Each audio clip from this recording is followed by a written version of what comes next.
$20. That is it. That is your price, Kendall." My father was laughing so hard he was practically choking. He pointed a shaking finger at the single bill sitting on the glass table between us. "That is exactly what you are worth to this family," he wheezed. Grandpa finally got the last laugh. Next to him, my brother Marcus slapped the table, wiping tears from his eyes. $20. I guess being the boring, responsible one didn't pay off, did it? I didn't say a word. I just stared at the money. While they laughed, I did the math in my head. I wasn't counting the inheritance I lost. I was counting what I had spent on them. I thought about the $15 I pulled from my savings to bail Marcus out of jail last winter so he wouldn't have a record. I thought about the $5,000 worth of jewelry my sister Vanessa stole from my bedroom and sold, which I never reported to the police because family protects family. I thought about the 10 years I spent fixing my father's tax returns for free, so the IRS wouldn't come knocking at his door. They saw a $20 bill and saw a punchline. I looked closer. Around the serial number, there was a thick circle in red ink. My grandfather didn't make mistakes. He didn't do pranks. That red circle wasn't an insult. It was a code. I reached out and picked up the bill. It felt crisp in my hand. I folded it once and slid it into my pocket. "Enjoy the house, Dad," I said, my voice calm enough to stop their laughter cold. "You are going to need it." Have you ever been the one holding the family together while they treat you like you are invisible? Tell me in the comments where you are listening from right now. I want to see who understands this kind of betrayal. 1 week later, the world turned white. We were trapped in my grandfather's estate in the Catskills, a sprawling stone fortress buried under 3 feet of snow. The roads were closed. The power lines were down. The generator hummed in the basement, a low, dying vibration that made the crystal chandelier in the library tremble. It was supposed to be a weekend to inventory the assets. Or at least that was the lie my father told to get me up the mountain. The truth was much uglier. I stood by the fireplace, watching the embers fade. My father, Douglas, was pacing the rug, a glass of scotch in his hand.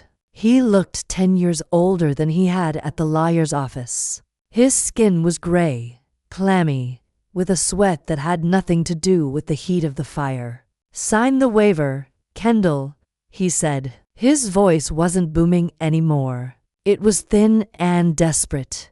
"We can't wait for probate. We need to liquidate the estate now tonight."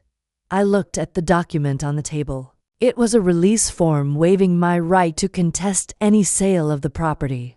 If I signed it, they could sell the house, the land, and the contents to a private buyer by Monday morning. "Why the rush, Dad?" I asked, keeping my back to the wall. "Grandpa isn't even cold yet because we don't have time," Marcus shouted from the corner. He wasn't pacing. He was vibrating. He looked like a man who hadn't slept in days. "Stop asking questions and sign the paper, or I swear to God." "You swear what, Marcus?" I turned to him. "You'll hit me again." He lunged forward, but Douglas caught his arm. That was when the truth finally spilled out, messy and terrified. "We owe people, Kendall," Douglas whispered. "Bad people, the business. I leveraged it, all of it." And Marcus, he looked at his son with a mixture of disgust and terror. "He borrowed against the inheritance before Grandpa even died. $2.5 million, Marcus choked out. "I owe $2.5 million. If I don't have it by Tuesday, they aren't going to sue me. They are going to kill me." The room went silent, save for the wind howling against the leaded glass windows. I looked at them, really looked at them. For years, I had been afraid of these men. I had flinched at their raised voices, made myself small to avoid their wrath. But standing there in the flickering light, I didn't feel fear. I felt clarity. In psychology, they call it an extinction burst. It's what happens when a toxic system loses its supply. When a narcissist realizes they are losing control, they don't negotiate. They explode. They ramp up the aggression, the threats, the volume, hoping that the sheer force of their rage will force the victim back into compliance. It looks like power, but it isn't. It's panic. It's the final desperate thrashing of a drowning animal. My father slammed his glass down, shattering it. "You are going tosin' that paper," he snarled, stepping into my personal space. "You're my daughter. You exist to serve this family. You don't get to say no." He thought he was being terrifying. I just saw a man who knew he was already dead. "I can't sign it, Dad," I said softly. "Why not?" he screamed, veins bulging in his neck. "Because you can't sell what you don't own." I walked past him toward the heavy oak door leading to the basement. Marcus moved to block me, his hands balled into fists. But I didn't stop. "You want the money?" I asked, my hand on the cold brass knob. "It's downstairs." Grandpa showed me. The rage on their faces vanished, replaced instantly by a greedy, desperate hunger. The extinction burst had paused. Now the trap was set. The atmosphere in the room shifted so fast it gave me whiplash. 1 second, Marcus was ready to take my head off. The next, he was staring at the basement door like a starving dog looks at a steak. Grandpa was paranoid, I said, stepping away from the doorframe. He didn't trust banks. He didn't trust the government. And he certainly didn't trust you. "Where is it?" Douglas demanded. He wiped the sweat from his forehead with his sleeve, his earlier bluster replaced by a frantic vibrating need. "Show me." I didn't answer him. I just turned and started walking down the narrow wooden stairs. The air got colder with every step. The generator was down here somewhere, chugging away in the darkness, filling the space with the smell of diesel and damp concrete. My grandfather had spent the last 10 years of his life down here. He told everyone he was building a wine cellar. My father never bothered to check. He was too busy spending money he hadn't earned yet to care about an old man's hobbies. I reached the bottom landing and pulled the string for the single overhead bulb. It flickered to life, casting long dancing shadows against the far wall. "There's nothing here," Vanessa snapped from the stairs behind me. She was hugging herself, her designer coat pulled tight against the chill. "It's just a wall, Kendall. Are you messing with us?" "Look closer," I said. I walked to the heavy oak shelving unit pushed against the north wall. It looked permanent, bolted to the floor. But Grandpa taught me about leverage. I reached underneath the bottom shelf, found the release latch, and pulled. The entire unit swung outward on silent, well-oiled hinges. Behind it wasn't concrete. It was steel. A massive brushed metal door set flush into the foundation. It looked like something you'd see in a bank heist movie. Out of place and imposing in this dusty basement. In the center of the door was a digital keypad. Douglas pushed past me, his eyes wide. He reached for the handle and yanked. It didn't budge. "It's locked," he shouted, panic rising in his voice again. "It's locked." "What's the code? What's the damn code?" He started punching random numbers. 1 to 3 for 000. The keypad beeped an angry red error tone each time. "Stop," I said. "You'll trigger the lockout." "Then open it," Marcus yelled. He was standing right behind me, breathing heavy, smelling like stale bourbon and fear. "Open it now or I swear." "You swear what?" "You'll hurt the only person who knows the combination." I looked him dead in the eye. He flinched. I reached into my pocket and pulled out the crumpled $20 bill, the one they had laughed at, the one my father had pointed at while he wheezed with amusement. "You thought this was a joke?" I said softly, smoothing the bill out against the cold steel of the vault door. "You thought Grandpa left me $20 because he didn't love me. But Grandpa didn't speak in jokes. He spoke in numbers." I looked at the serial number, 8 digits circled in red ink. My fingers hovered over the keypad for 7. I could feel them holding their breath. The silence in the basement was heavy, pressurized. It felt like the air before a thunderstorm. 8 but 5 I hit the pound key. There was a heavy mechanical think followed by the hiss of a hydraulic seal breaking. The green light on the keypad flashed once. I didn't even have to pull the handle. The door swung open on its own just an inch. Douglas didn't wait. He shoved me hard against the wall, scrambling for the handle. "Move. Get out of the way." He ripped the door open, the heavy steel groaning. Marcus and Vanessa were right on his heels, pushing into the small, dark room beyond, their faces twisted with greed. They were expecting stacks of cash. They were expecting gold bars. They were expecting salvation. I stayed back, leaning against the cold concrete wall, watching them rush into the trap my grandfather had spent a decade building. They didn't know it yet, but the moment that door opened, their lives were over. The silence that followed was heavy, suffocating. It wasn't the silence of awe. It was the silence of confusion. The room wasn't filled with gold bars. There were no stacks of cash wrapped in banks. There were no diamonds glittering in velvet trays. There were just filing cabinets, rows of them, gray and industrial, lining the walls like soldiers. In the center of the room sat a large metal table covered in stacks of manila folders.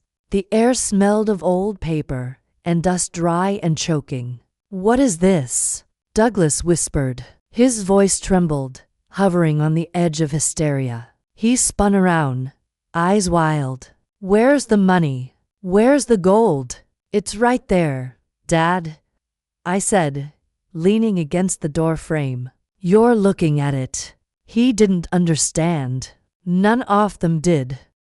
They were looking for wealth they could spend. They didn't realize they were standing in a graveyard of their own mistakes. Marcus grabbed the nearest stack of files and threw them onto the floor. Papers scattered everywhere. White, yellow, pink carbon copies. He fell to his knees, clawing through them like a madman digging a grave. "This is trash," he screamed. "It's just receipts. It's garbage. Read them, Marcus," I said. My voice was calm, almost bored. "Read the names." He froze, his hand clutching a crumpled sheet of blue paper. I saw his eyes scan the text. I saw the blood drain from his face, leaving him pale and sick in the flickering light. This is my marker," he whispered. "From the track, the one I signed over to." He looked up at me, terror flooding his gaze. "How did he get this?" "Joey, the Knuckles doesn't just hand these out. Joey sold his bad debt portfolio 3 years ago," I said. "Grandpa bought it through a shell company. He paid 10 cents on Thetaler." Across the room, Vanessa had picked up a small red notebook. She opened it and I watched her knees buckle. She slumped against a filing cabinet, sliding down until she hit the floor. "The pawn shop," she choked out. "The diamond earrings, Grandma's pearls. He bought them back. Every single piece," I confirmed. "He kept the receipts. He locked the dates you stole them, the dates you pawned them, and the dates he reclaimed them." Douglas was standing by the table holding a thick bound document. His hands were shaking so badly the paper rattled like dry leaves. He didn't need to speak. I knew what he was holding. It was the deed to the house we were standing in, and the deed to the summer home, and the lien on his failing business. Stamped across the front of every single page in thick, unforgiving black ink was a single word. Purchased. He owned it all. Douglas wheezed. The bank, the creditors. He bought the notes. He didn't trust you to manage an inheritance, I said, walking into the room. The air felt thin, charged with the static of their collective shock. He knew you'd burn through cash in a year, so he invested in the only thing you were good at creating, debt. I walked past my shivering sister and my terrified brother. I walked up to the table where my father stood, a broken king holding a crown made of paper. I reached past him and picked up the single thin blue folder lying in the center of the table. It was the only file in the room with my name on it. I opened it. Inside was a single document, an irrevocable option contract. I read the clause silently, though I had known it was there since the moment I saw the red circle on the bill. Upon my death, the trustee Kendall Holloway is granted the exclusive irrevocable option to purchase the entire debt portfolio and all associated assets of the Walter Holloway Trust. I looked at the purchase price listed at the bottom of the page. Consideration $20. It wasn't an inheritance. It was a sale. Grandpa hadn't given me a fortune. He had given me a weapon. And he had set price exactly low enough that I could afford to pull the trigger. This is ridiculous. Douglas let out a short bark-like laugh. It was the sound of a man trying to convince himself that gravity didn't apply to him. He tossed the deed onto the metal table, the heavy bound paper landing with a dull thud. Grandpa was senile, Kendall. We all knew it. This little game of his. It won't hold up in court for 5 minutes. He looked at me, expecting me to flinch. He straightened his spine, puffing out his chest, trying to inflate himself back into the role of the patriarch, the king of the castle. It was a performance I had watched my entire life. Whenever he was wrong, whenever he was cornered, he just got louder. He just got bigger. I am the head of this family, he boomed, his voice echoing off the cold steel walls. I built this life. I made the connections. You think a piece of paper and a $20 bill changes that? I own you, Kendall. I made you. He reached for the option contract, his fingers hooked around the edge of the blue folder. I'm going to tear this up, he said, his eyes locking onto mine, daring me to stop him. And then we are going to go upstairs, call the lawyers, and fix this mess. I didn't move to stop him. I didn't even blink. Go ahead, I said softly. Rip it. He paused. The lack of fear in my voice confused him. That's just a copy, Dad. I explained, my tone conversational. The original is in a safety deposit box in Zurich. Another notarized copy is with the SDT executive, and a digital scan was uploaded to a secure server the moment I walked into this room. His hand froze. The paper crinkled under his grip, trembling. You can tear that up if it makes you feel better, I continued, but it won't change the math. And you know how Grandpa felt about math. I reached into my pocket. For the last time, I pulled out the $20 bill. It looked small against the vast expanse of the metal table. Just a piece of cotton fiber paper with a dead president on it. But in that room, it carried more weight than a gold bar. I smoothed it out flat. I placed it directly on top of the option contract. Consideration, I said. That's the legal term. For a contract to be binding, something of value has to be exchanged. Grandpa set the price. He set it low enough that even the worthless grandchild could afford it. I pulled a pen from my pocket. It was a cheap plastic big pen, the kind I used to chew on when I was doing my father's taxes at the kitchen table, while he watched football. Don't, Marcus whispered. His voice was thin, reedy. He understood. He knew what that signature meant. Kendall, please don't.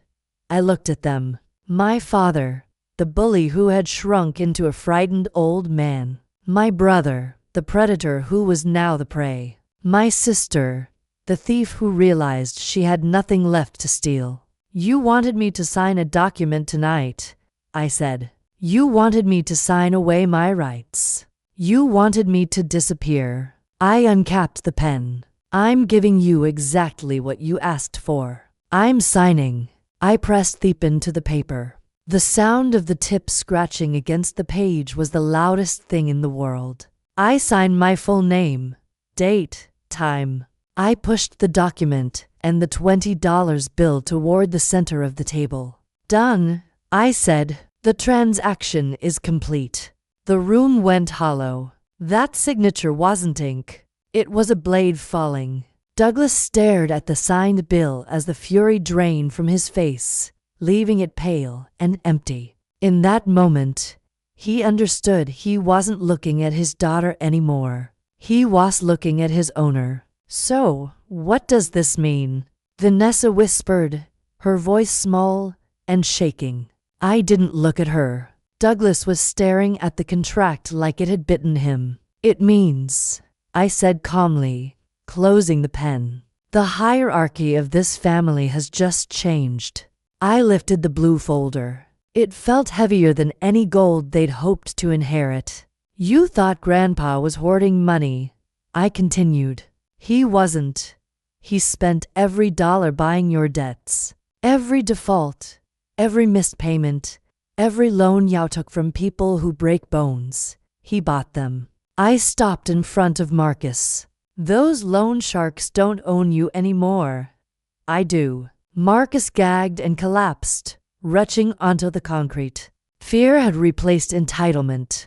And you, Dad, I said. Douglas sat slumped, his expensive suit hanging loose. You leveraged everything to look powerful. Grandpa bought the notes. He became the lien holder on your life. His voice cracked. What will people think if I lose the house? Even now, he cared only about appearances. You won't be their neighbor, I said flatly. Vanessa sobbed, backing away. You can't own us.